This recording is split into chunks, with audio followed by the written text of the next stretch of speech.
let's look at the numbers first in Kota. There are at least 4,000 student hostels, over 40,000 paying guest facilities, and an entire industry has come around it. It has become a factory. And then in this hyper competitive environment, when you've got these students in one place, it is going to create problems where there seem to be, at least you need some short-term solutions. They cannot be putting a springboard on like the Rajasthan government has done. What are those? What can be done now to ensure that at least some of this suicide rate goes down? Fair enough. And okay, so these are long-term solutions and they needed to be put out there. But yes, as something that could work very fast, we can make it compulsory for coaching classes to have mental health professionals or counselors or something who keep tabs on students and on the parents.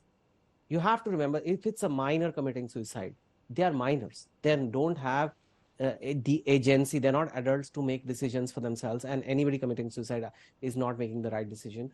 But clearly, the parents are responsible for the children. Just because your child has gone to Kota to study doesn't mean your responsibility is over. So the parents also have to be counseled. One is you talk to the child, but it should be made little compulsory that once a month check in with the parents, with some input from the teacher. Listen, your child is not performing as you want him to. Don't cry. It's not the end of the world. Something will work out. And telling the child also, it's okay, as long as you're trying your best. These are your other options.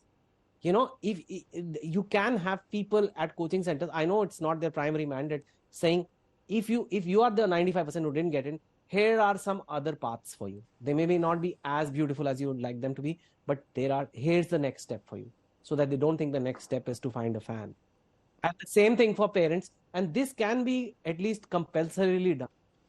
Like, you have to do, just as you have physics, chemistry, maths, you have mental health once a week, once in 2 weeks. It's okay. And the parents have to be on the call, because the parents are the one who are putting the guilt screwdriver from behind. No, that's a solution. Having mental health guidance right through for any coaching center as mandatory perhaps. But a final question. You went to IIT when? A couple of decades ago? Was it as competitive then? Or do you believe that with technology, with more and more people appearing for NEET or the JEE, it's become more information, many more coaching centers, tutorials? Is it much more competitive than it was in your generation?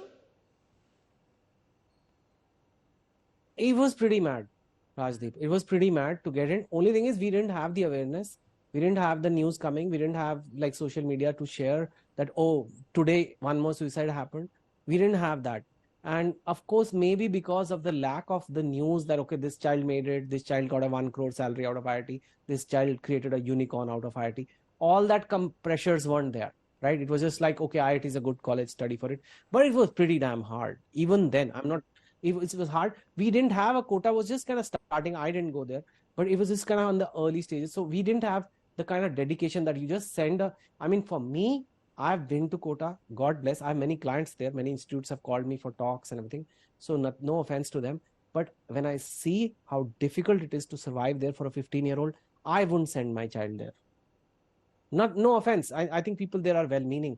But a 14, 15-year-old child is not, if you can, because they can study at home. What is stopping now? From online teaching, from all kinds of resources available. You don't have to go there. There's nothing extra in Kota water that is giving you an edge on IIT. You can do it a lot from anywhere.